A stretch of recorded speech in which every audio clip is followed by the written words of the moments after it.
Welcome student. आज जो है हम कुछ बेसिक कॉम्प्लेक्स नंबर के कुछ टॉपिक्स डिस्कस करेंगे। जैसे फर्स्ट है हमारे पास लिमिट ऑफ फंक्शन, कि अगर हमारे को लिमिट फाइंड आउट करनी होती है एक कॉम्प्लेक्स फंक्शन में तो आप उसको कैसे फाइंड आउट करोगे। तो पहले हम इसकी डेफिनेशन देख लेते हैं। देखिए इसमें क्या है, let F Z be a single valued function of z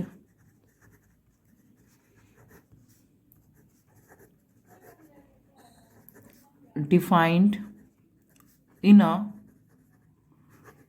neighborhood of z is equal to z not.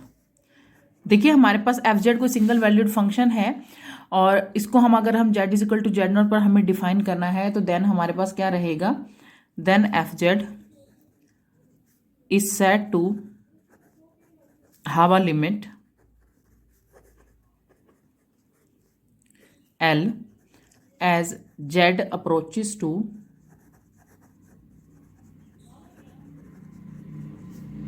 Z not. तो हमारे पास इसका क्या, इसकी डेफिनेशन क्या रहती है, अगर मैं सिंबॉलिकली लिखती हूं, if given an arbitrary real number epsilon positive however small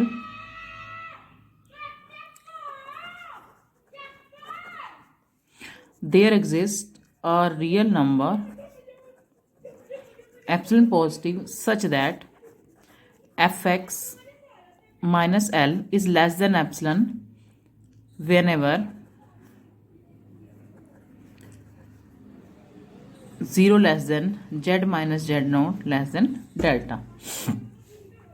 और हम इसे लिखते कैसे हैं, and we write it as limit z tends to z naught F Z is equal to L K.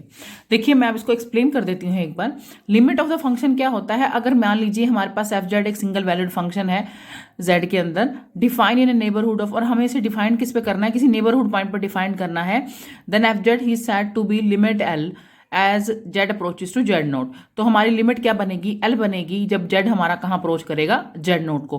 तो सिंबॉलिकली हम इसे किस तरह से रिप्रेजेंट करते हैं, तो इसकी डेफिनेशन रहती है given an arbitrary real number epsilon positive however small, तो there exist a real number epsilon positive, तो एक एप्सिलॉन पॉजिटिव नंबर आएगा such that F X minus L is less than epsilon whenever 0 less than Z minus Z naught less than epsilon. तो ये देखिए ये तो होगी इसकी डेफिनेशन, बट हम नॉर्मली जो है उसको यूज कैसे करते हैं, अगर हमारे को लिमिट फाइंड करनी होती है किसी नेबरहुड पॉइंट पर तो हम लेते हैं limit Z tends to Z naught F X is equal to L K. तो हम इससे रिलेटेड कुछ प्रॉब्लम देख लेते हैं। जैसे फर्स्ट प्रॉब्लम है हमारे पास, शो दैट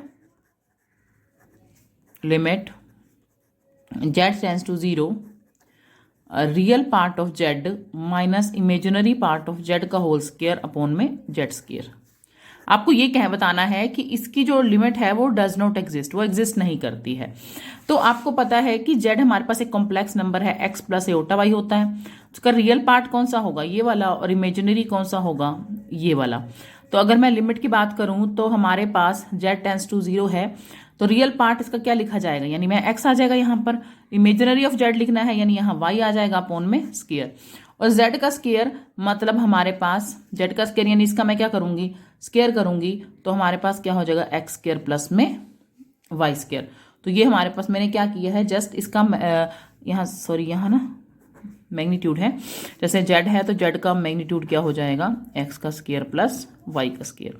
तो जेड हमारे पास ये था तो मैग्नीट्यूड ऑफ जेड कितना हो गया, ये हो गया। अब हम मेरे को मैंने रियल पार्ट ऑफ जेड लिख दिया, इमेजिनरी पार्ट ऑफ जेड लिख दिया। अब आपको ये बताना है कि इसकी लिमिट जो है एग्जिस्ट नहीं करती, तो मैंने मैग्नीट्यूड की वैल्यू भी लिख दी है।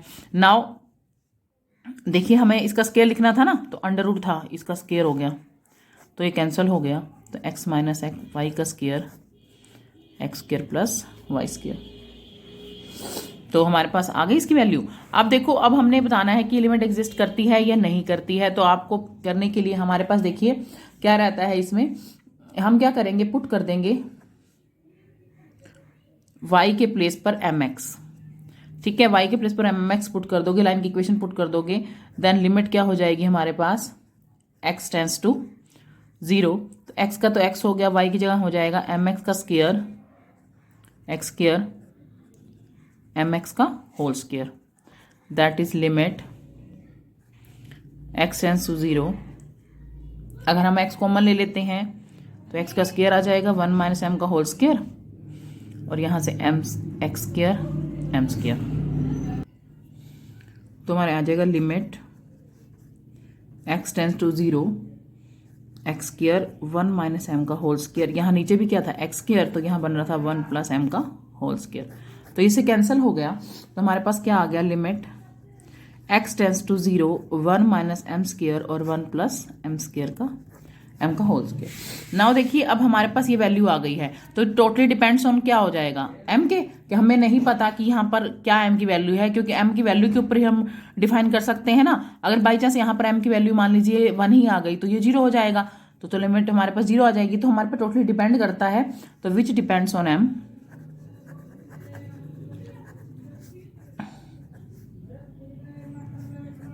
for different values of m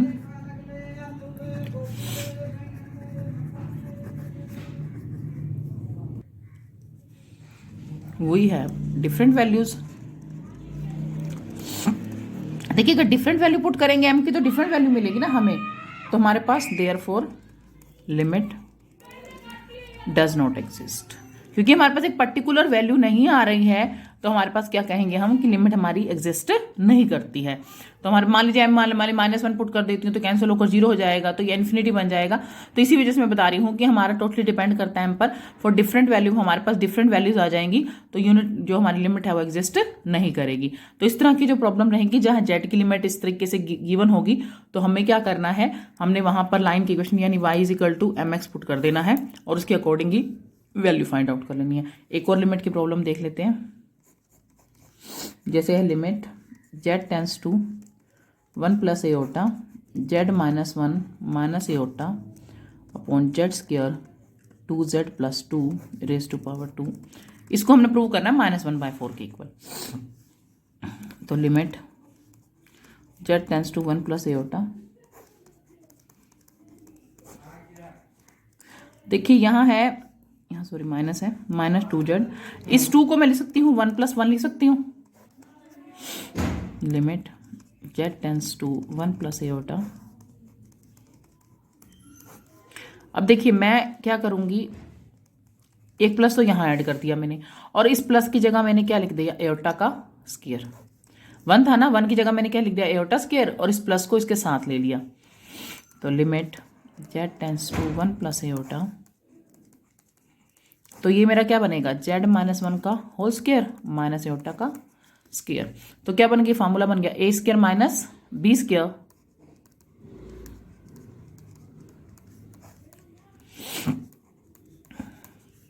तो इसका फॉर्मूला क्या रहेगा, एक तो रहेगा a माइनस बी और एक रहेगा a प्लस बी। अब देखिए ये इससे कैंसिल हो जाएगा, तो हमारे पास क्या रहेगा, limit z tends to 1 plus iota 1 upon z -1 plus of iota whole square.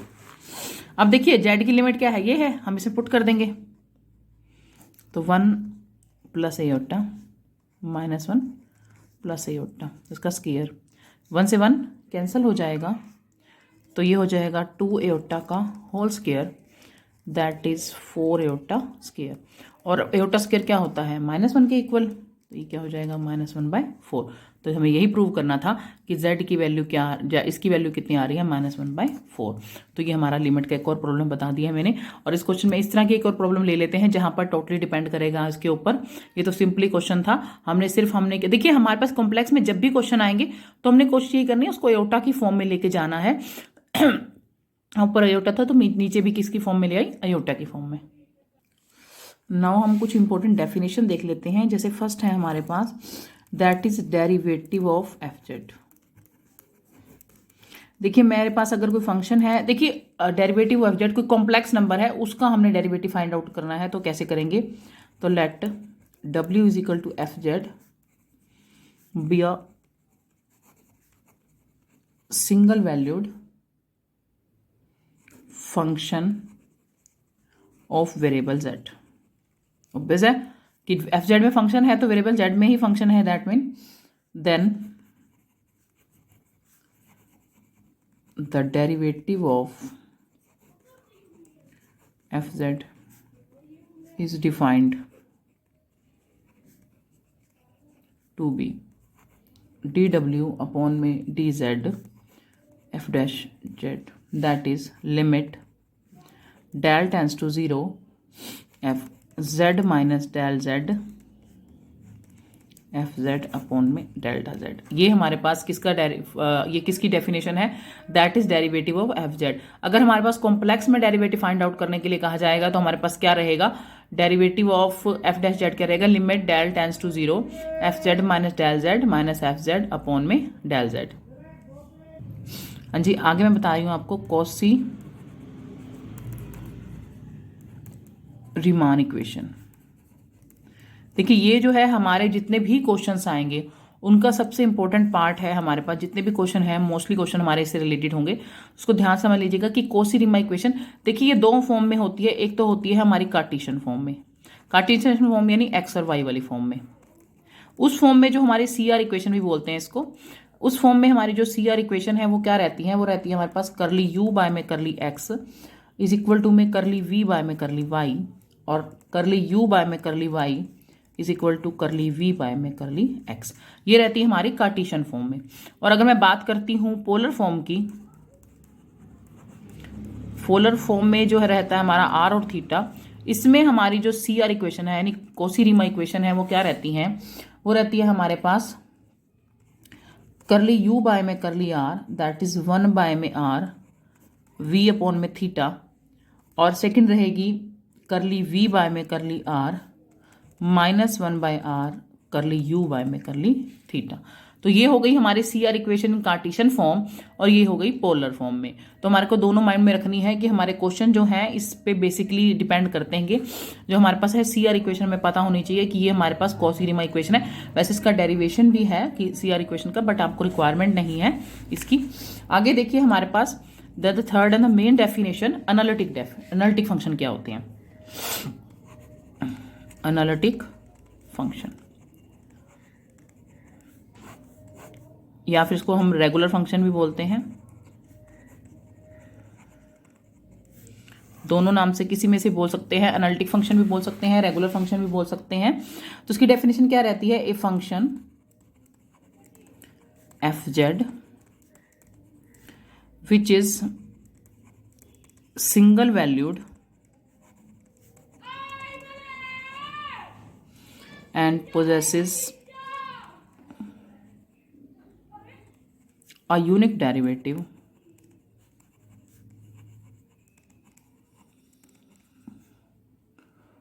with respect to z at all points of region R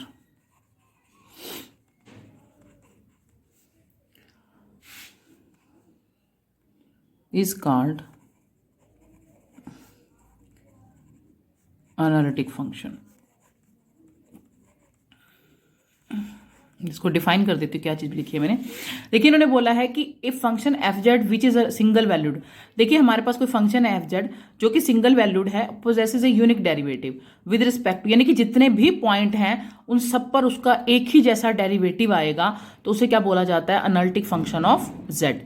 यानी कि मैं दोबारा एक्सप्लेन करती हूँ कि हमारे जितने भी पॉइंट है सब पे उसका यूनिक डेरिवेटिव आएगा, जितने भी पॉइंट जेड के निकाले जाएंगे उसको क्या कहा जाता है, एनालिटिक फंक्शन कहा जाता है, और या फिर regular function,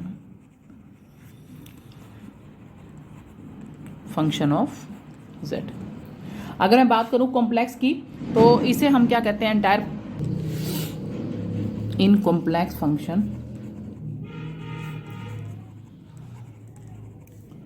it is known as entire function. मतलब इसको एंटायर फंक्शन भी बोला जाता है कॉम्प्लेक्स फॉर्म में। And one more thing, important thing मैं आपको बता दूं कि देखिए अगर मेरे पास कोई एनालिटिक फंक्शन है, कोई फंक्शन है जो एनालिटिक है, तो हमारा क्या होगा, जब फंक्शन एनालिटिक होता है तो उसकी जो सी आर इक्वेशन यानी मैंने लिखवाई है कॉसी रीमान जो इक्वेशन है सेटिस्फाइड करती है। If function is analytic then C R equations are satisfied. तो उसकी सी आर इक्वेशन सेटिस्फाइड करती हैं। तो देखिए हमारे पास ये है कि अगर मान लीजिए कोई क्वेश्चन गिवन होगा, उसमें बोला जाएगा कि फंक्शन इज एनालिटिक है, आपको ये नहीं बोला जाएगा सी आर इक्वेशन है, आपको गिवन होगा क्वेश्चन में कि द फंक्शन इज एनालिटिक, तो आपने ये मतलब मेन करके मतलब मान के चलना है कि हमारे पास सी आर इक्वेशन सेटिस्फाइड होंगी, यानी उस फंक्शन के अंदर हम सी आर इक्वेशन को यूज कर सकते हैं। बट कई एग्जाम्पल आपको ऐसे भी मिलेंगे जहां पर सी आर इक्वेशन जो है सेटिस्फाइड कर रही है बट फंक्शन एनालिटिक नहीं बनता है, वो प्रॉब्लम भी आएंगे आपके पास। बट बेसिकली जहां पर एनालिटिक होगा वहां पर अगर बोला जाएगा कि एनालिटिक है तो आप इसकी वैल्यू फाइंड आउट करो, तो आप सी आर इक्वेशन यूज कर सकते हो। तो कुछ प्रॉब्लम देख लेते हैं इससे रिलेटेड। हाँ जी, जो हमारी प्रॉब्लम है ये है हमारी कंटिन्यूटी से रिलेटेड है। Show that the function F Z real part of Z square upon में Z square where Z is not equal to zero, यहां पर जीरो आ जाएगा अगर Z is equal to zero, is continuous at Z is equal to zero. हमें show करना है कि ये कॉन्टिन्यूस बन रहा है। तो कॉन्टिन्यूस बन रहा है तो देखिए हम क्या करेंगे, हमारे पास सॉल्यूशन है इसका। आपकी वैल्यू जीरो पर कितनी दी हुई है, जीरो दी हुई है, यानी मैं ये कह सकती हूं कि f zero is equal to zero. Now हम लेट कर लेंगे z tends to zero along a path y is equal to m x. Then अगर मेरे पास जेड टेंस टू जीरो है इस पाथ के अलोंग, तो लिमिट, मैंने भी लास्ट क्वेश्चन में भी आपको लिमिट में बताया था, जेड टेंस टू जीरो हमारा किसके इक्वल है, एफ जेड के। तो लिमिट जेड, इसकी वैल्यू कितनी है, जब जेड टेंस टू, हमारे पास जेड जो है यहाँ पे जीरो के इक्वल है तो हमारा जीरो हो गया। बट अगर नॉट अप्रोचेस कर रहा है ना, या तो पॉजिटिव है या नेगेटिव है, यानी कि बड़ा भी हो सकता है छोटा भी, यानी नॉट इक्वल टू तो नहीं है। तो अगर मान लीजिए मेरा जेड जीरो के इक्वल नहीं है तो मुझे फंक्शन क्या लेना पड़ेगा, ऊपर वाला लेना पड़ेगा, क्योंकि इन्होंने बोला है कि जेड अप्रोच कर रहा है जीरो को बट एग्जैक्ट इक्वल नहीं है। तो यानी हमारे पास क्या आ जाएगा यहाँ पर, real part of Z square upon में मैग्नीट्यूड ऑफ जेड। तो हमारे पास की पहले मैं वैल्यू लिखती हूं। तो देखिए हमें जेड स्क्वायर क्या होता है, हमारे पास एक्स प्लस अयोटा वाई का स्क्वायर होता है। जेड जेड होता है एक्स प्लस अयोटा वाई, इसका स्क्वायर करूंगी तो इसका भी स्क्वायर हो जाएगा। इसको ओपन कर दीजिए, ये हो जाएगा 2x y iota x square minus y square. तो ये तो हो गया इसका रियल पार्ट, और ये क्या हो गया, इमेजनी पार्ट। क्यों, क्योंकि हमें क्या करना था, रियल पार्ट लिखना है ना जेड स्क्वायर का, और ये क्या है, इमेजनी है, अयोटा है इसमें। तो मैं जब इसको प्रॉब्लम इसमें फिल करूंगी तो हमारे पास यहाँ पर क्या आ जाएगा, x square minus of y square, और नीचे है इसका हमने क्या करना है, मैग्नीट्यूड करना है।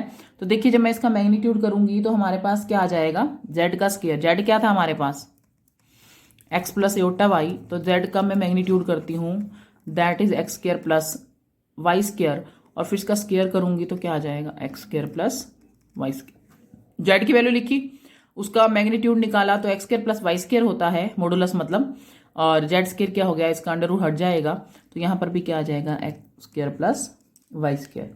अब ये अलोंग द लाइन पाथ कितना है, y equal to m x है, तो मैं इसको लिख सकती हूँ limit x tends to zero. अब मेरे पास क्या हो जाएगा, वाई की जगह मैं क्या पुट कर दूंगी, एम एक्स, यानी M square X square M square X square.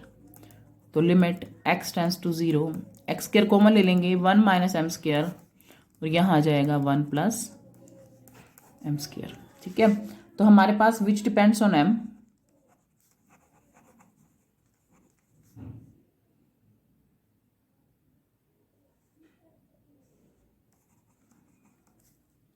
ये हमारे पास डिपेंड किस पे करता है, एम पर।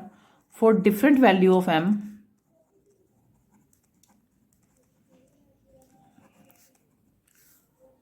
We have different value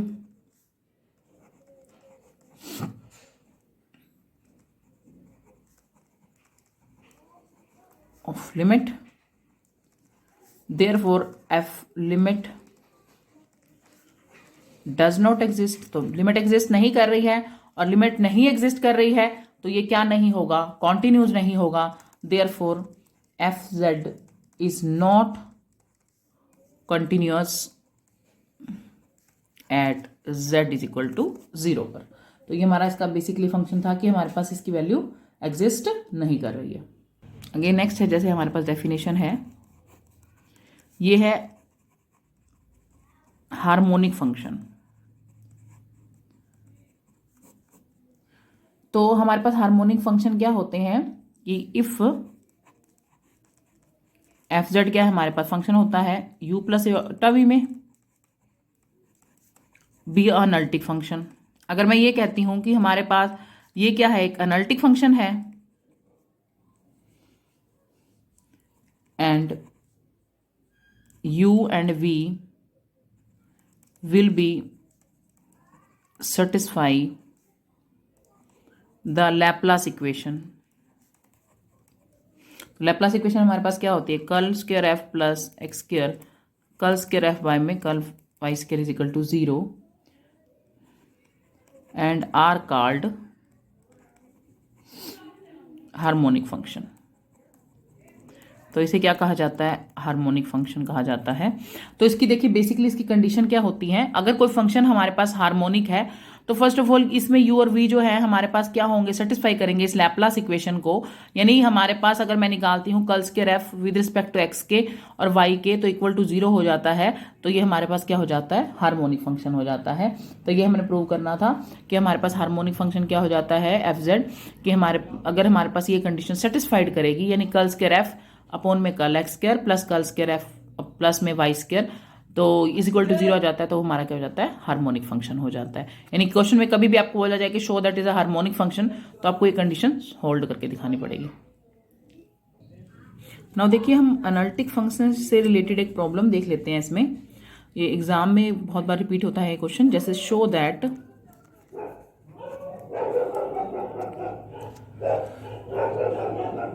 function F Z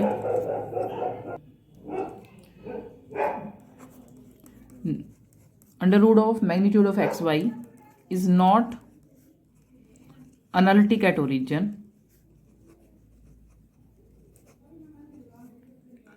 even the Cauchy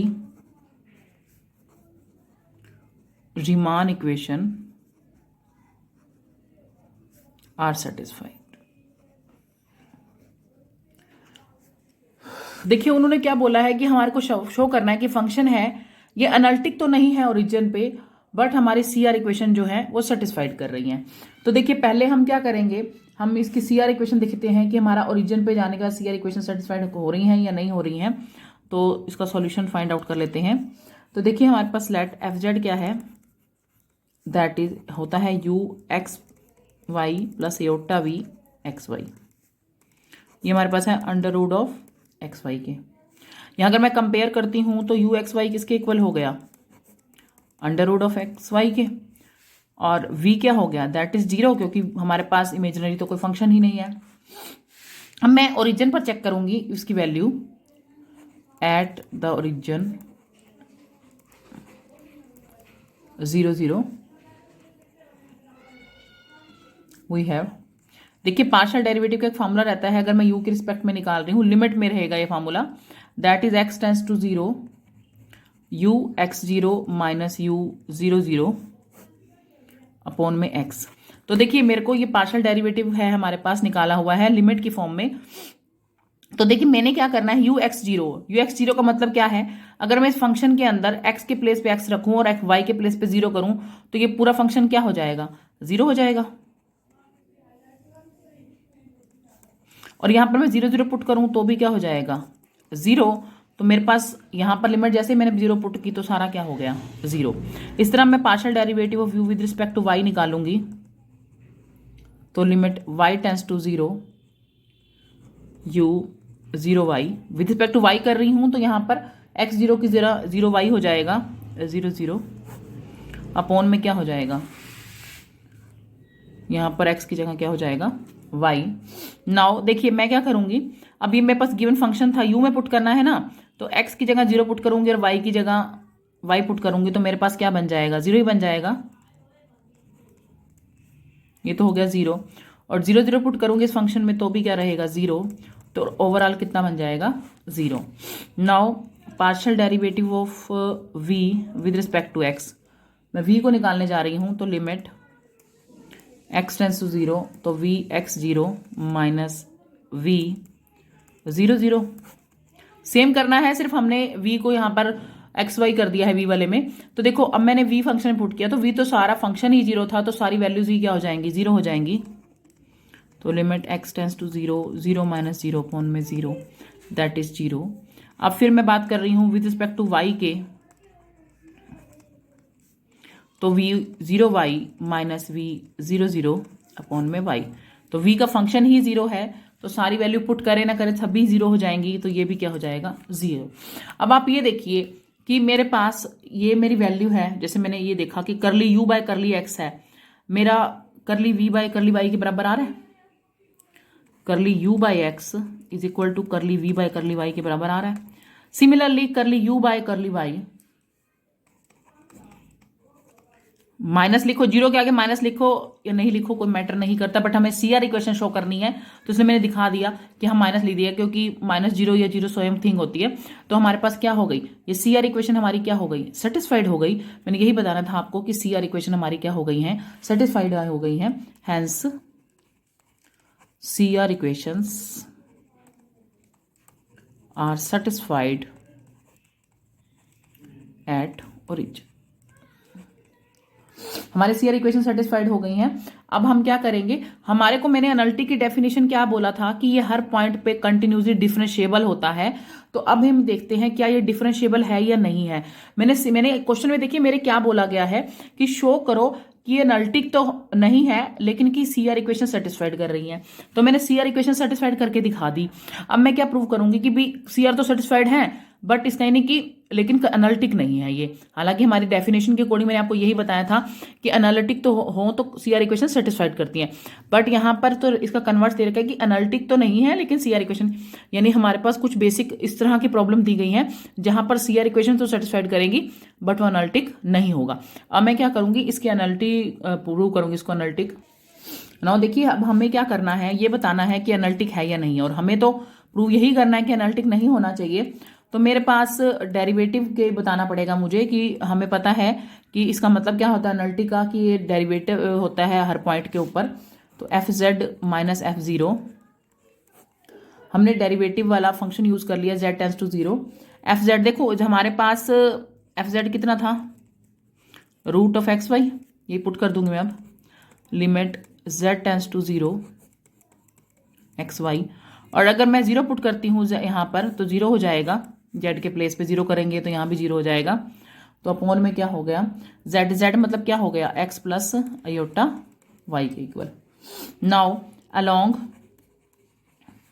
z tends to 0 हम क्या करते हैं, लाइन आती है y is equal to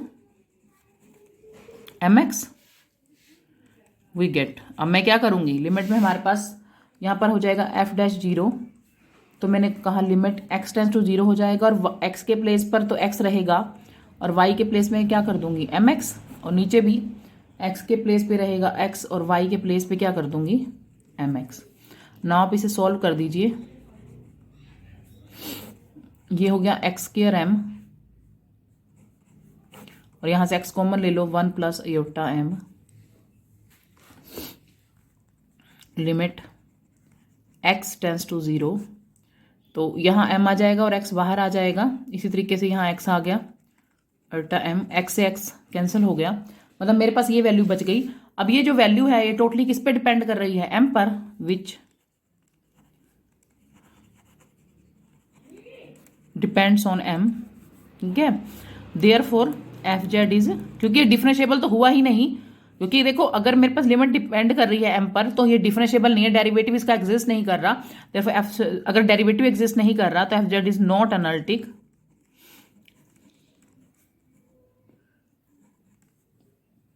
at any point, ठीक है। तो हमें यही प्रूव करना था कि ये CR इक्वेशन तो सेटिस्फाइड करेंगी बट ये एनालिटिक नहीं होगा। तो मैंने इसका डेरिवेटिव निकाल कर दिखा दिया कि ये एनालिटिक नहीं हो रहा है। तो यही हमारी प्रॉब्लम इसमें मैंने बताई थी कि आपके पास क्या होगा, एनालिटिक तो आपको यही बोला था कि सीआर इक्वेशन तो सेटिस्फाई करेंगी बट एनालिटिक नहीं होगा।